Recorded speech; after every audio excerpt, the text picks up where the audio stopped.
Whenever you're ready, works for me. Great. Alexander, are we ready? Okay, great. So we are now live.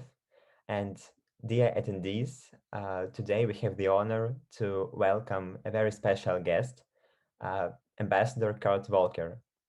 As an experienced American diplomat, he has served on a number of overseas assignments in London and Brussels, having worked as a US Special Representative to NATO and also worked in US Embassy in Budapest.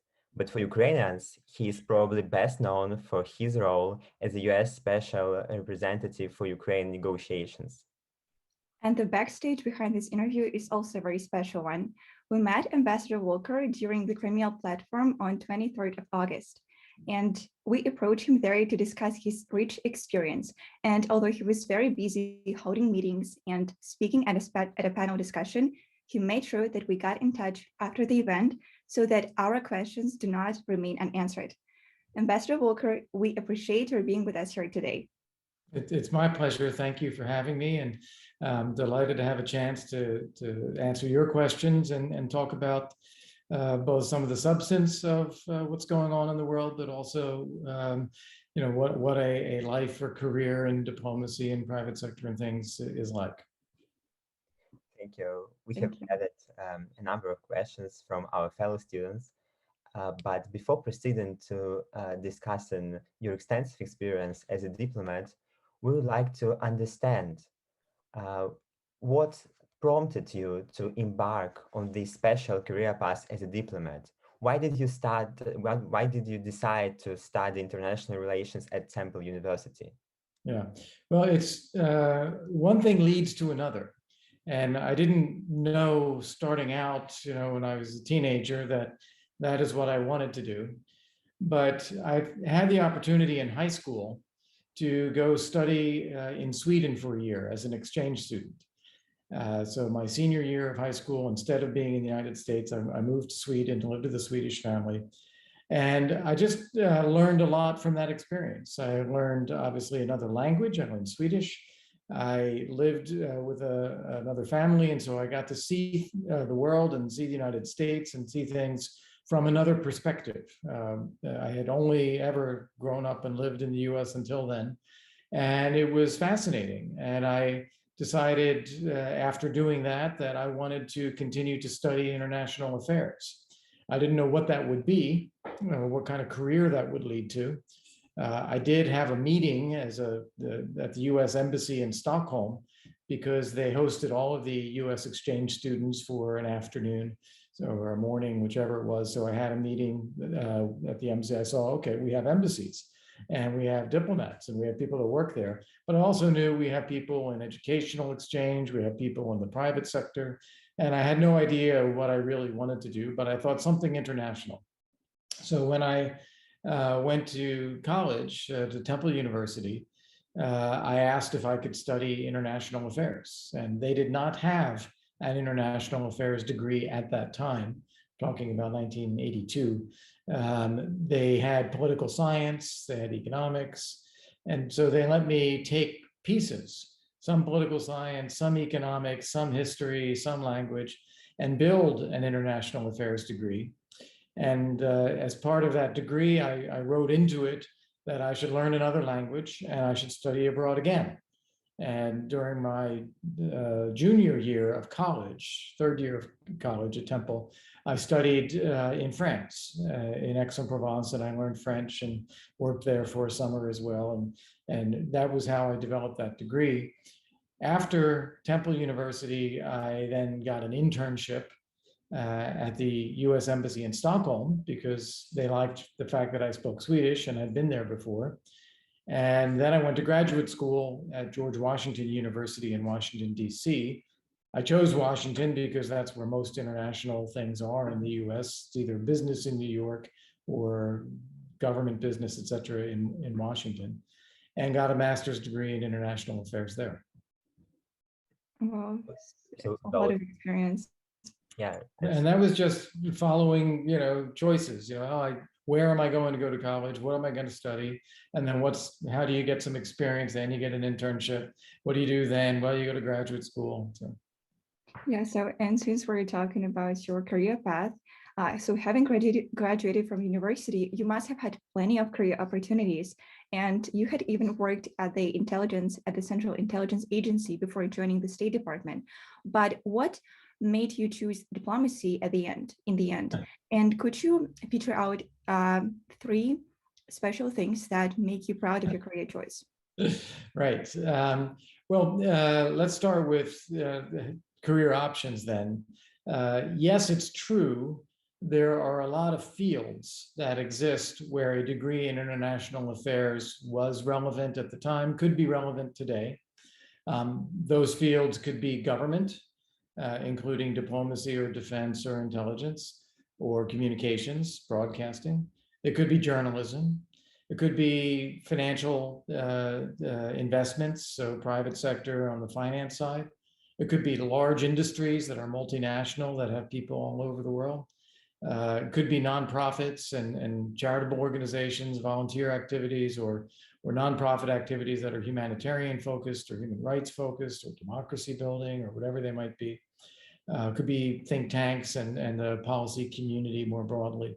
So a lot of different directions you can go in. But just because there are fields of activity doesn't mean there are jobs. And so you have to actually choose from among actual jobs and actual opportunities. And the intelligence community reached out to me in graduate school and said, hey, we have our graduate fellow programs. You can finish graduate school in 1 more year while already beginning to work as an intelligence analyst. And assuming you complete your graduate degree and you work for 2 years, you get 2 quick promotions. So you're then at a reasonable level as an intelligence analyst. So it's a very attractive offer. And meanwhile, the Foreign Service, the diplomacy side, says you have to take our test, and you take a written test, and then months go by, and then you take an oral exam, and then months go by, and then you get on a waiting list. And so you could expect it easily to take a year or more to get into the diplomatic service. And other options would have been working on Capitol Hill, but I was not really attracted to politics per se. I was more attracted to foreign policy. And there wasn't anything else that was really immediately on the table. So I just said, all right, let's do the intelligence analysis route. And I really enjoyed that, and I learned a lot from it. I think everything I've learned about how to communicate and write, I learned through the CIA, because they really put a premium on clear, accurate, quality communication. So I learned a lot from that. However, what I also learned is that in our system, we have a very big firewall, big dividing line between intelligence and policy. So I saw that I had access to all of the information that the US government had, but so did my counterparts who were working in the State Department or in the Defense Department or at the White House. But unlike my counterparts, I was restricted. I was not allowed to make policy recommendations to say, here is what we should do. Knowing all of this, knowing what's going on, having this analysis, making recommendations about, or making analysis about what's likely in the future, I was not in a position to say, here is what we should do. And so I wanted to, also you're restricted in terms of your travel, your foreign contacts. You're not dealing with people directly, you're just dealing with information that comes to you. So I thought I would enjoy a lot more being able to make policy recommendations and to also get out in the world, travel, see people, learn directly, hands-on, as I had done through my education.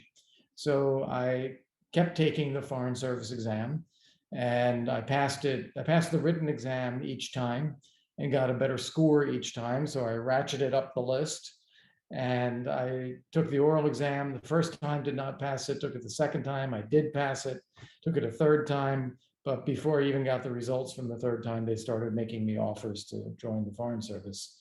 And I did that.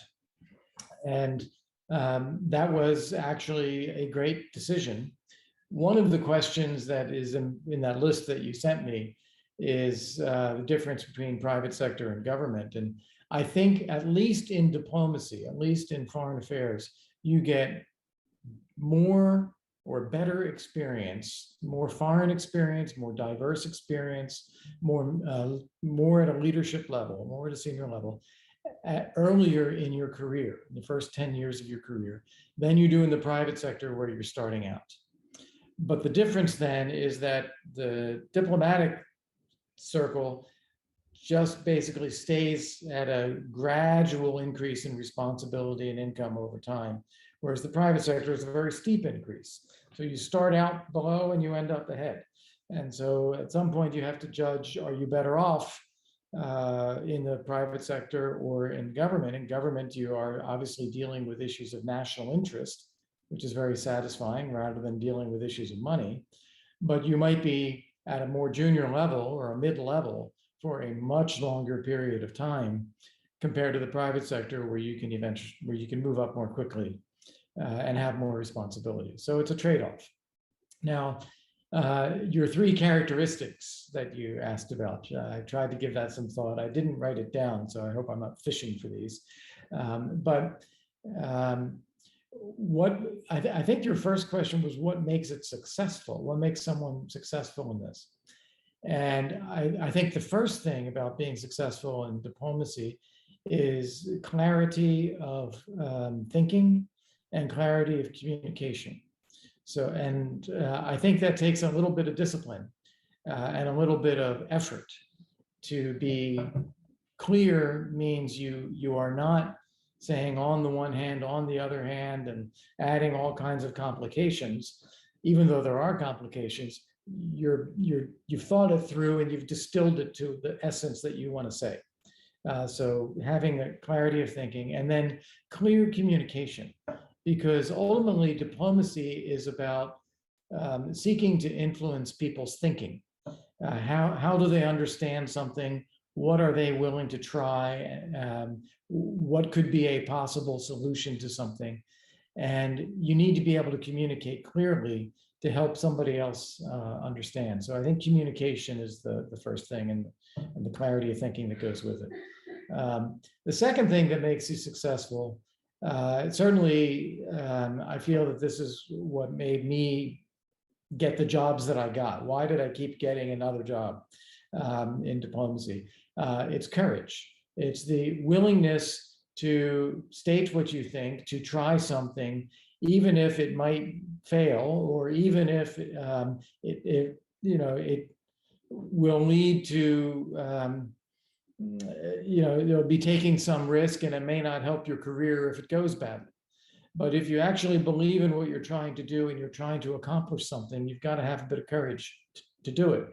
And in my case, almost every time I did something that was unusual, that was not what the average person would have done, it was not quite cautious enough, it was not within the exact dark lines of the job description, it almost always worked out. It almost always got something done, and that helped me actually advance in my career. So I think that's number two, is to have a bit of courage. And the number three thing, although maybe it's actually first, but it's important, is always realizing that everything you're doing is about people. You're concerned about how people are able to live their lives. Are they secure? Do they have to worry about their future? Do they have to worry about their kids or their kids' future? How do you help people's quality of life through democracy and market economy and economic growth? So ultimately, all of this is about people and treating people well and listening to people. And it doesn't matter if somebody is very, very senior person in business or government, or just starting out, or whatever it might be. Just always treat people well and realize that the whole activity you're engaged in is always about helping people. So turning to the issue of, thank you for the response. And talking about the private and public sectors. So you think that it is always a trade-off between some experience and sense of satisfaction of the scope of your efforts, which you have in the government, and to the other hand, more opportunities for rapid, steep growth and probably financial remuneration in consulting, right? I'd say that's right. There's a bit of a trade-off, especially early in your career. You get a tremendous amount of satisfaction from serving your country, from helping your country advance, make people's lives better, and maybe making a difference in the world. So you get a tremendous amount of satisfaction from that.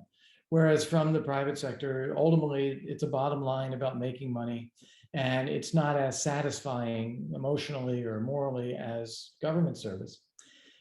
I have to say too, though, that later in life, after having done a lot of things, I'm trying now to do both. I'm trying to use the private sector to accomplish things that are public values or that are difficult sometimes to do through government.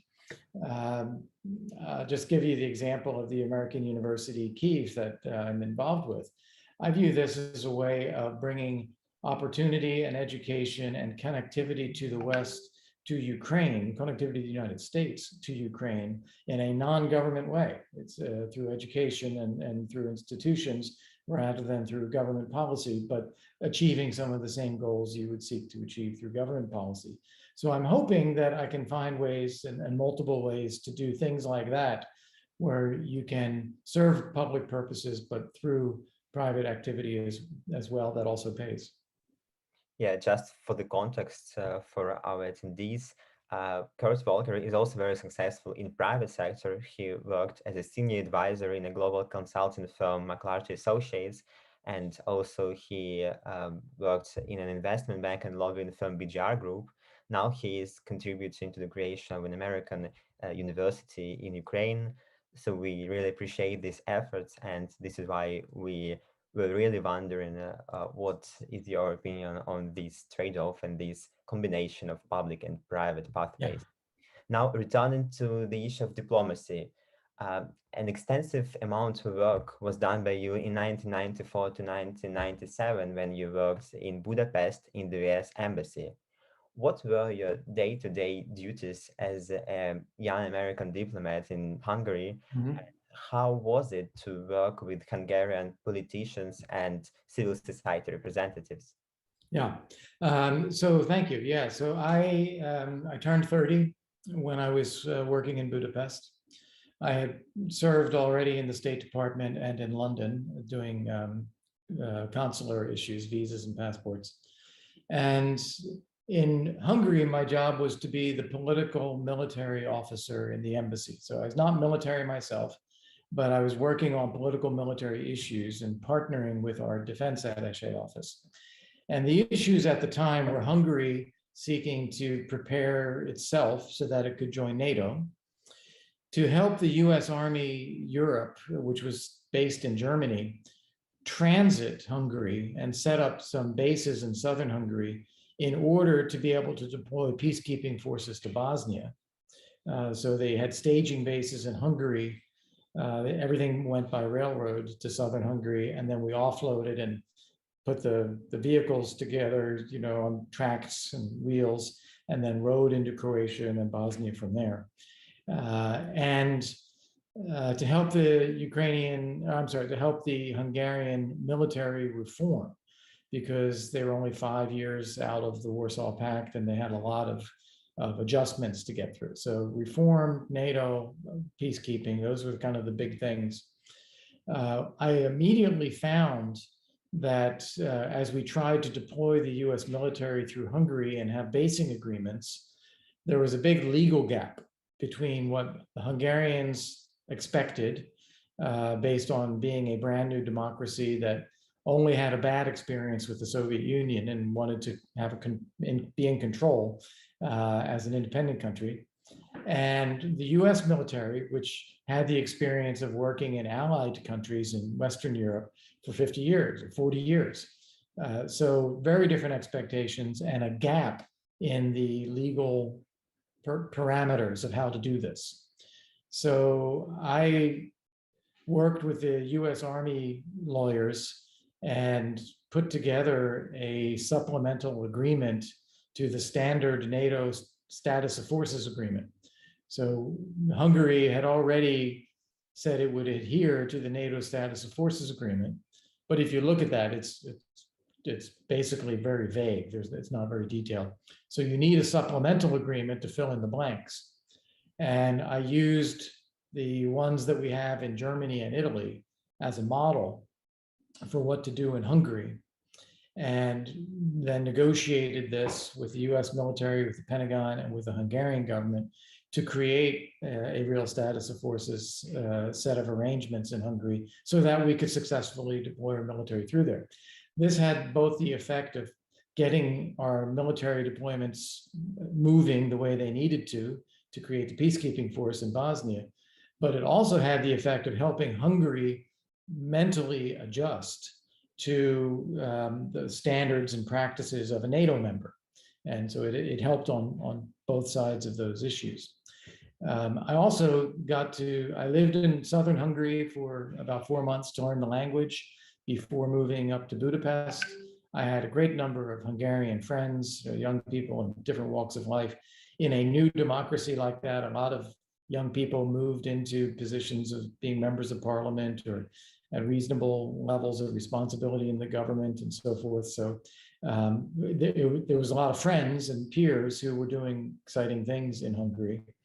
Learning the language, you also learn the history and the culture and the mentality and perspective of the people, which was tremendously important to do as well. And that has come in handy ever since, because Hungary, as you, I'm sure, appreciate in Ukraine, is a little bit of a unique country in Europe with some unique outlooks, but it's completely understandable. And I think I do understand them quite well. Day to day, the embassy has a hierarchy. You have the ambassador has a deputy who is the deputy chief of mission. They oversee all of the different sections of the embassy. The sections are political affairs, economic affairs, consular affairs, administration, defense attaché office, security assistance office, foreign commercial service, foreign agricultural service, Department of Justice liaison, so things like that. And I worked in the political section. So I had a political counselor above me, and then was doing the political military liaison work. Ambassador Volker, so since we are talking about Hungary, you have mastered Hungarian, notoriously known for its noun declensions, and you also speak Swedish and French. So could you recall a few moments when these languages, the knowledge of these languages really came in handy? And could you share some life hacks of learning foreign languages? Sure. Well, first off, I think speaking the language of another country helps you understand them, not just linguistically, but mentally, because language reflects the way people think. And so I think, and the expressions in the language and the history and culture are embedded in the language. So it really helps you understand. Secondly, it helps build personal relationships so that you make friends, you feel like you understand each other, you feel like you can trust each other. So it really helps you be effective to understand, to communicate, to find solutions, to do things and to make things happen. So I think just in a general way like that, it's incredibly valuable. But to give you an example with Hungarian, I had learned Hungarian quite well. We had this bilateral status of forces agreement, and then we had the requirement that it be signed in both Hungarian and English, and that they be equally valid texts. So somebody has to conform the texts, the translations between the Hungarian language and the English language. And in the United States, the State Department typically turns to the Foreign Service Institute to do that conforming of the texts. But they didn't have the people there familiar with the political military issues to be able to do it. And so they said this is going to take an outside contract. It's going to take money. It's going to take a long time. And we're in a hurry. We are trying to deploy our military to Bosnia. So I reached out to the Foreign Service Institute and said, can you certify me? I speak the language, you know, at a fluency level. I know this stuff inside and out. Can you certify me to certify the translation? And so I took a test, and then they certified me to do the conforming of the text. And then I did that, you know, it took me a weekend, and it didn't cost anything compared to what we would have had to do. So it just paid off in a very practical way like that. French, I learned in college because I was a student in Aix-en-Provence and a waiter in a restaurant for the summer. But when I first wanted to work at NATO, French is a requirement.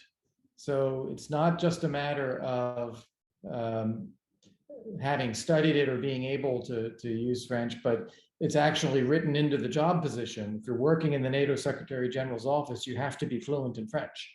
So it was a prerequisite that I met then. And I did find that being able to work easily in French and English made it much easier for me to be successful working for the Secretary General. Some countries prefer to speak only French, France, Belgium, Luxembourg, sometimes Greece, and others don't. So to not have that be an issue and just be able to work was very valuable. And finally, with languages and how you learn them, I think immersion is the most important thing. If you can go somewhere, live in that country, and spend a couple of months just working on the language, that is tremendously important because it's the immersive factor that really trains your brain to get through it. Second, I would say it's more important to speak than to be correct. And as much as in France, people will correct you or look down at you or, you know, pretend not to understand you, it doesn't matter. Speaking, just communicating, even when you're making mistakes, is better because you get more used to it, you get more relaxed, and then you get better over time. So I'd say just speak, don't try to put it all together perfectly and hold it all in and not communicate. So I have a follow-up question. So did you have any translation issues or misunderstandings stemming from cultural differences, since we're talking about languages and this whole process of learning them? I'm sure the answer is yes. I'm sure the answer is yes. And I'm trying to think of an example now, and I'm not coming up with a good example. But there are, let me put it the other way around. I'm sure that there were misunderstandings, and from that you learn. But I can think of other things that are more of the positive example, where in French in particular, they have certain concepts. They're trained to think a certain way, and they have certain concepts. So for instance, the notion of a balance of obligations and or of benefits and responsibilities, or, you know, things that you do but things you expect in return, or things that you are obliged to do in order to get something. It's embedded in the language, and it's embedded in the way of thinking. So if you're talking to the French as a diplomat and you are trying to say, I want to do this, or let's do this together, we want you to do this, if you don't present it in a way that creates balance, like this is what you do, this is what we do, and it's a shared activity and it's balanced that way, they're almost certainly going to say no, because it just doesn't seem right, doesn't seem like it fits, there's something wrong here. But if you present it in a way that speaks to their way of thinking, it's going to be more successful. Another thing, and I think this is not language so much as administrative training. And I know that the president in Ukraine is setting up a leadership academy, presidential university, which I think is a great idea, and modeled in part on École Nationale d'Administration in France, the ENA, which is a great institution. In ENA, I know that one of the things they teach you is when you have a meeting, you exchange pleasantries, you have small talk, you discuss issues, but the last thing that you bring up is what people remember, and it's what should be most important. So the last thing that you bring up is, or that your interlocutor brings up with you, that's the important thing. Even if it's on the way out the door and say, oh, by the way, can we do this? So having realized from living in France that that's embedded in people's habits, when I would then meet with French diplomats and I listened to the conversation, I realized that the last thing they're saying in the conversation is what I'm supposed to pay attention to.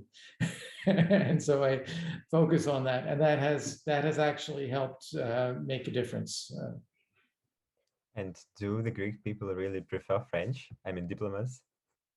At the time, yes, it was preferred within NATO. It was preferred by the Greek diplomats there to speak French rather than English. I don't think it's the same anymore.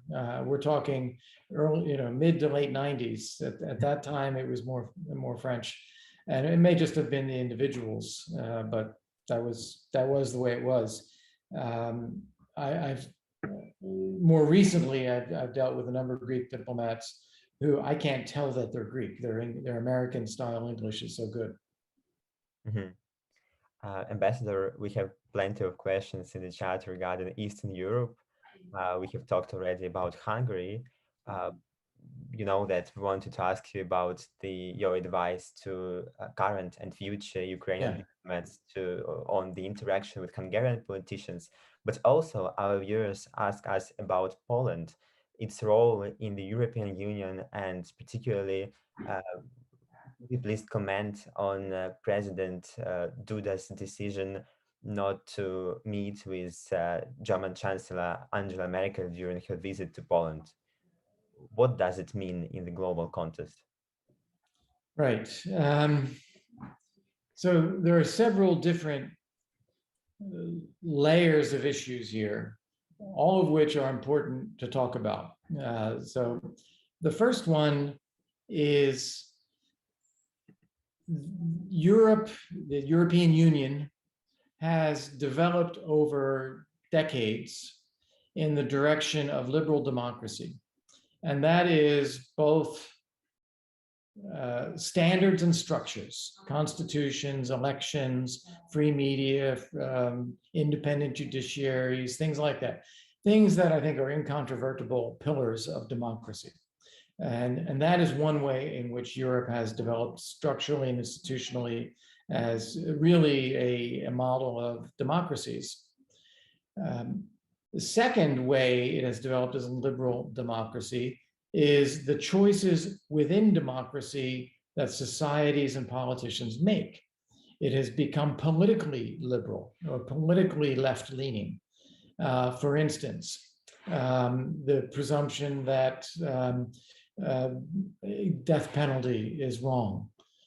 It's only been about 30 years that Europe has concluded that the death penalty is wrong. Before that, the death penalty was quite common, but they've adopted a liberal point of view, and now it's standardized across the European Union, and it's seen to be a terrible thing to have the death penalty. But in other places, some countries and some states in the United States still believe that the death penalty is appropriate for punishing people for the most horrific crimes. Not all crimes, but really those that are such a level of moral degradation and hate and violence that that a death penalty is appropriate. We have that in several states in the US still. There are some European states that do, not many, not in the EU, but others. And certainly in other countries in the world, they do have it. And in some countries, of course, it's excessive. And I think we would say Saudi Arabia or Iran both have excessive use of a death penalty. But that's a liberal political choice. But what happens then is in Brussels and in Washington, we come to the conclusion that the liberal political choices that we've made are now just inherently part of democracy. And if you don't make the same choice, you're not a democracy. And that's what we find with a number of issues in Poland and Hungary in particular, where they are making conservative political choices about religion, for example, and state role in religion, that they sponsor the state church or Catholic Church, that societies are more religious. They look at marriage as between a man and a woman. They don't support lesbian, gay, bisexual, etc. They don't support that. And so now Europe looks at that as, oh, you're violating human rights and you're not being democratic because of their liberal political choices. Whereas Hungary and Poland are deliberately making conservative political choices, yet they are still democracies and they're actually reflecting what the majority of their public wants.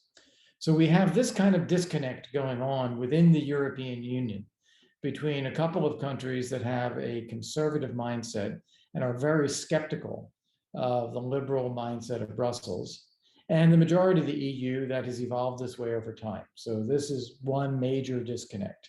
And I think that is probably one big factor already between differences between Germany and Poland. Then you have the historical differences between Germany and Poland, where the Poles still remember the Molotov-Ribbentrop Pact, Germany's invasion of Poland, and they want to hold Germany accountable to supporting Poland's sovereignty and independence and security. They feel that Germany needs to be proactive in this. When Germany proceeded with the Nord Stream 2 pipeline, not only Ukraine, but Poland also thought that this was undermining Polish security. And I think that's the immediate reason for the snub of Angela Merkel when she visited Poland. It's just a signal to the Germans that the Poles feel the Germans have again damaged Polish security when they should not have. And then the final issue that is embedded in your questions there is the minority rights issue, and the Hungarian minority in Transcarpathia and Hungary's very aggressive stance toward Ukraine as a result of the perception of limiting those minority rights. And here, I think both Ukraine and Hungary have a point. And I think that they ought to be able to embed a solution to handling the Hungarian minority within EU practices and standards. There are plenty of examples of national minorities in countries in the European Union where their rights are respected, their language issues are respected, yet they are fully part of some other country and they get along well. In South Tyrol, in Italy, it's mostly German speakers. There are Hungarians in Austria. There are Hungarians in Romania and Slovakia. There are Russian ethnic minorities in Estonia. There's the Catalan nationalists in Spain. Of course, that's more difficult and more fraught. You could even count Scots as a national minority within the UK. They're all over in Europe, in fact, and standards have been developed for how to handle that. The Hungarians point to an agreement signed between Ukraine and Hungary soon after Ukraine's independence, which guaranteed the minority rights that were respected during the Soviet Union, just kind of rolled it over. As an independent state, Ukraine has now revised some of these practices, and they revise, therefore, they have an impact on this bilateral agreement. Hungary is now saying, nope, zero change. We will not accept any changes. It has to be just the way it's always been, period. They can have their own schools. They can use their own language. No interference whatsoever. Ukraine is saying we've got to have a more cohesive state. We have been attacked by Russia, and we want to respect Russian language and Russian minority rights along with all other minority rights, but there have to be limits. We can't allow our state and our national identity to be undermined by Russia, which Russia does do. So this is not a hypothetical concern. This is a real concern. And they don't want, the Ukrainian government has not wanted to differentiate and say we're only going after Russian language issues. We're creating a national standard and we wanted to apply equally everywhere. So this is the source of the dispute. I think that, as I said, if the Ukrainian government made a very serious proactive outreach to the Hungarian government, and the Hungarian government acted in good faith, which has not always been the case, this is a very resolvable issue. And probably the final point is you asked for advice to the two governments to embed what you're doing under the flag of the European Union. It is something that will be inherently acceptable to all sides if it is seen to be the EU standard. If it's about Hungarian rights or Ukrainian government, it starts to look like a win-lose situation. And you don't want it to look like a win-lose situation. You want it to look like we agreed to a common standard and we're agreeing to uphold that common standard. Ambassador Volker, and let us now turn to your Ukrainian experience. As U.S. Special Representative for Ukraine negotiations, you have worked extensively with high-ranking Ukrainian politicians. And in your personal opinion, without mentioning any names, what does Ukraine's establishment lack most to transform itself into a prosperous and powerful state? Right.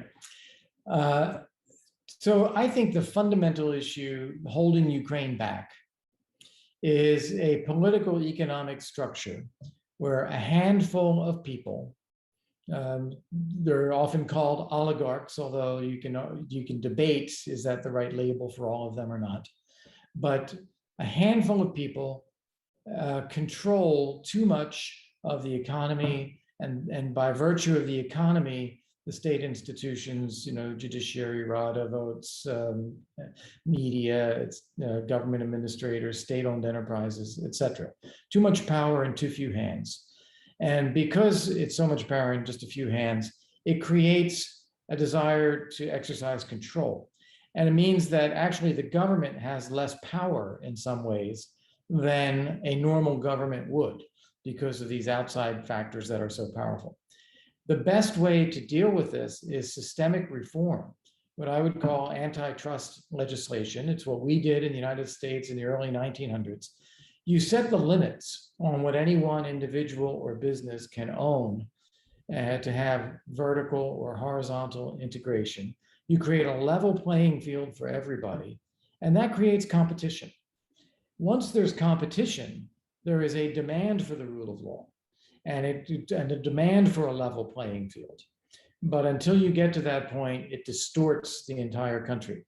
So I think this is what's been missing, is a clarity of vision about reforming that system and how to do so. There's either been collaboration with particular oligarchs to say, okay, I need your backing, I need your money, and we're going to work together, or targeting of a few of them, say, okay, this is a bad person, or I don't like this person, that we're rivals, so I'm going to do targeted prosecutions against this thing. Or even now with what we see as the legislation pending in the Rada on de-oligarchization, it's more about the individuals than it is about the system and the structure of the system. And I think it really needs to be about the structure. If, again, using the United States as an example, you look to the early 1900s, the people who we were targeting, or the oligarchs at the time whose business empires needed to be broken up, were names like Carnegie, Mellon, Rockefeller, JP Morgan, Ford. These are now revered names in the United States and some of the biggest philanthropic institutions in the country. They give money away for good causes. But that wasn't the image they had 150 years ago. They had a very different image. But because we created a legal environment in which they could still be successful, wealthy business leaders, but play by rules, it transformed them. And again, I would love to see the same leaders who are successful in business now in Ukraine be given the opportunity to play in a legal framework, adhere to it, or if they don't, then be penalized, and then become the great philanthropists and economic and business leaders of the country. Because Ukraine needs them, ultimately. They need the investment, they need the business know-how, but it has to be in a level playing field and rule of law environment. Ambassador, Thank you for these deep insights into the recent amendments and suggestions to Ukrainian legislation. And now we would like to turn your attention to the situation that we used to have in April, when all the world turned its attention to Ukrainian border with Russia, where the real risk of an imminent invasion, yet another, from Russia existed. After Biden's call to Putin, the situation, the tension eased. But why do you think Putin decided to escalate the tension, and did he draw any benefits from this situation?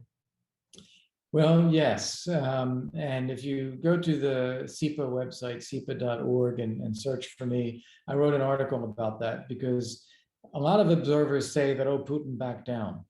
I don't agree with that. I think he actually achieved his objectives.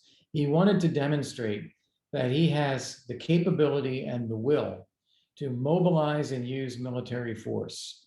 Even if he didn't do it, he showed that he could. And this has an intimidating effect. It has a deterrent effect, if you will, demonstration effect for Ukraine that you had better pay attention because we have the ability to hit you very hard if we want to. He also escalated dramatically, as you said, 100,000 troops, but also moved a lot of equipment. And he left some of this behind. So whereas we all breathed a sigh of relief that he started drawing down some of the forces, he didn't draw down to back where they were before. He left amphibious landing vehicles in the southwestern military district around Rostov. He left fighter aircraft in Crimea. He left numbers of troops deployed in southwest Russia, not far from Ukraine.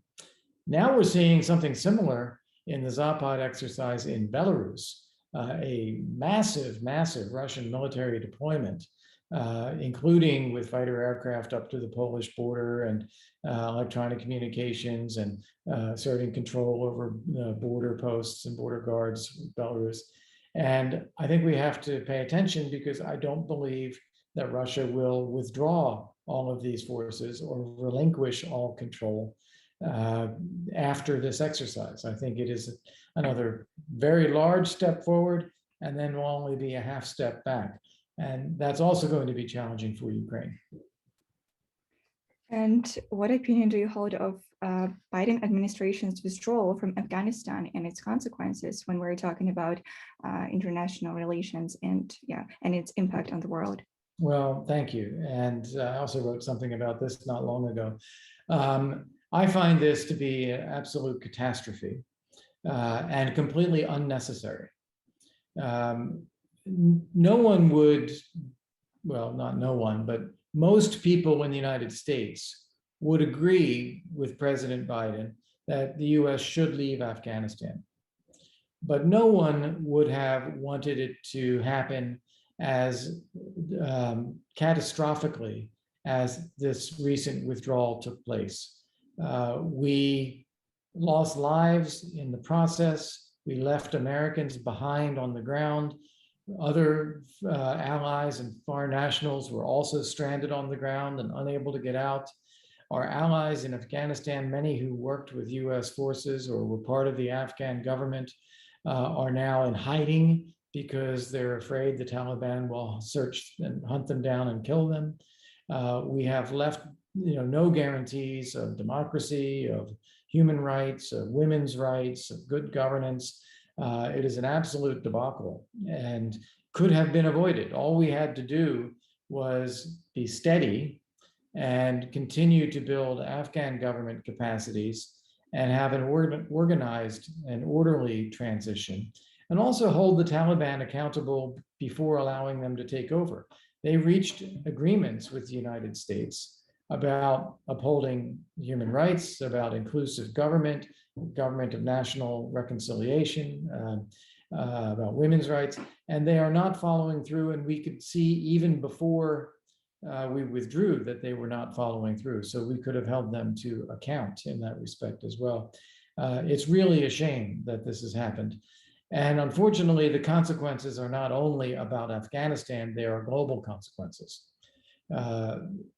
If you are an adversary of the United States, whether it's a terrorist group like Al-Qaeda or ISIS, or if you are Russia or China, you perceive the US now to be lacking in resolve, lacking in determination, lacking in a willingness to use military force, hesitancy and weakness. And so it'll be very tempting for Russia or China to fill the gap, fill the vacuum, and test to see how the US responds. So our adversaries will be emboldened.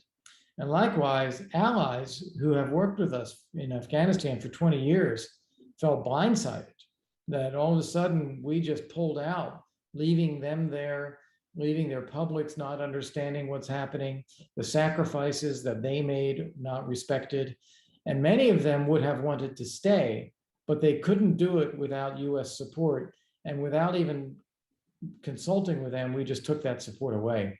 So our allies will be very reluctant to join the United States in a new operation somewhere, whether it's in Europe or China, or not in China, but in Southeast Asia, whatever it might be. There's a perception that we can't trust the United States. And then finally, for people who stand up for their own human rights and democracy in a society, they thought the US had their back. They thought the US was standing there with them and helping them. And then all of a sudden we turn and walk away, and now they are very dangerously exposed. And so I think it also gives the upper hand to authoritarians and will cause people trying to fight for their own freedom to be more careful. So does the situation for you resemble Vietnam? Yeah, I do. And it was catastrophic also when we pulled out of Vietnam, and it had the same kind of chaotic images that we saw this time.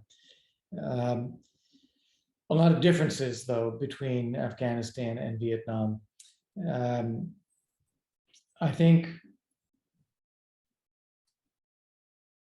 with Vietnam, we were basically part of a 1,000-year-long struggle between the North and the South of Vietnam. The history had always been that people in the North, the princes of Vietnam in the North, brought in the Chinese to help strengthen them so they could take over the South. And those in the South brought in outside powers at various times, Indonesia, India, France, United States, to help make them stronger to fight against the North and to try to exercise control there. Both sides think of themselves as Vietnamese first, and not subordinate to China and not subordinate to an outside power like the US or France. And they've always been in the struggle among themselves. How do you get the upper hand? By getting some outside help. Which means that soon after the US left Vietnam, the Vietnamese, the North took over, they reconsolidated control in the country. And within 10 years, the US was kind of welcome in Vietnam again for trade, for visiting. And Senator McCain, who I used to work for, led the effort to recognize Vietnam and reestablish normal relations. I've visited Vietnam since then, and we have a tremendously warm welcome for Americans, American businesses, for trade, for diplomacy, for engagement from Vietnam, because they are still looking for a balance against China. And that situation, therefore, has eased and stabilized in very quick terms, very quick order. I don't see Afghanistan the same way, at least not today. I think the Taliban is very ideologically opposed to the West, to Western values. They are opposed to the United States. They will likely provide a home to terrorist groups that want to attack the United States again. And I think that the struggle in Afghanistan, and that will affect the rest of the world and the West, will continue. Ambassador Volker, thank you for the responses connected to the foreign policy issues. And right now, I would like to talk a little bit about your lifestyle. So, so tell me, please, how does your schedule look like, and how do you concentrate on things which are important for you, and how you avoid distraction? Okay. First off, I don't avoid distractions. I don't, I don't think anybody does. I think it's part of being human that some things are distracting. And sometimes you need a little mental release. So you need to be focused. But in order to be focused on some things, you have to be willing to relax and do other things to be able to regain your focus on the things you want to do. So I think it's, my view is that you can't, if you stay focused on some things for too long, you end up losing perspective. You need to be able to get out and get in and get out and get in to maintain perspective. Second, you know, it has changed with COVID because the nature of work has changed. And now just what we're doing, this kind of Zoom meeting, has become a dominant thing that you do during the day. That did not used to be the case. I have tried, even during the pandemic, to maintain a level of travel so that you see people in person, you pick up the atmosphere, the mood, the issues, you have face-to-face dialogue. I've tried to do that even during the pandemic because I think there's no substitute for that when you want to learn and understand what's happening. But I think a few things I would highlight as lifestyle issues that you're getting at. One of them is getting a good combination of getting enough sleep. If you're getting 6 hours of sleep or less on a consistent basis, I don't think you're functioning well, and your health may decline, your immune system will be impacted, and your mental focus will decline. So you need to get enough sleep. Second is you need to exercise. I think ideally something every day is the goal, which if you make that the goal, you might succeed 4 or 5 times a week. But that is also important, I think, to escape, for health, for stamina, for your immune system, to fight off disease. It's just important to exercise. And I think an hour a day is a good goal of trying to do that. And eating healthfully, I think, is also important. And this is especially difficult in the United States because we have such unhealthy food. So heavy, so much excess, so much fat and carbohydrates and sugars. So really trying to control that and eating meats, fish, vegetables, fruits, whatever, just healthy stuff. I think that is really important. And then the final thing is be a nice person. Because if you're nice, you feel better. You're not upset at things all the time. Don't hold grudges, be nice. And other people are nice to you most of the time as well. And I think that helps with your psychology. If you're angry, if you have a grudge on somebody, you're upset about something, you treat somebody bad, it just is a bad cycle to get into. So be nice. So your advice would be getting at least 6 hours of sleep. Get 8 hours of sleep. 8, okay. Exercise, eat right. Be nice. Work hard when you work, but take a little break once in a while. And you know, another thing, this is not lifestyle, but this is more mental perspective. Set big goals. Don't set small goals. Set big goals. Because if you don't set big goals, you won't achieve big things. So set big ones, and then maybe you'll succeed sometimes, and other times you won't. But think big. Think about what you can really accomplish. Ambassador, thank you so much for this inspiring words and this really deep interview. We really appreciate you being with us. And just for a concluding remark, what would you wish to more than 500 students that managed to join us today online and is aspiring to change their country and contribute to the peace in Eastern Europe? Well, first, thank you for organizing this, and I'm amazed that so many people would tune in, and I wish all of you well. I think investing in your education is a tremendous thing to do, one of the most important things you can do. It will open doors to other things that you can't even imagine now that will preserve the future. I would say that, yes, you want to build successful and prosperous and healthy lives, but you should also be focused on how to help your country. That Ukraine has not prospered the way it should since independence. And it's going to take a new generation of young people to contribute to the country and to hold the country's institutions accountable. And so make the effort. You are Ukraine's future. So do well, but do good for your country as well. Thank you, Ambassador. I would also like to express my gratitude to those fellow students that helped us organize this interview, all those technical issues that we managed to solve in the latest weeks. Those people are Simon Ehrenburg, Sofia Yermolenko, Alexander Smolensky, and other students that made a huge contribution to this interview. Thank you again, and we really hope to see you offline maybe someday in the future, and share how your words influenced our decisions and our future. Thank you so much. It would be a pleasure. It would be a pleasure. Thank you very much. Ambassador Volker, I also want to express my gratitude and thank you so much for being here today with us. It means the world to us, really. And yeah, so we keep in touch. Thank you very much. It's been a pleasure. Bye.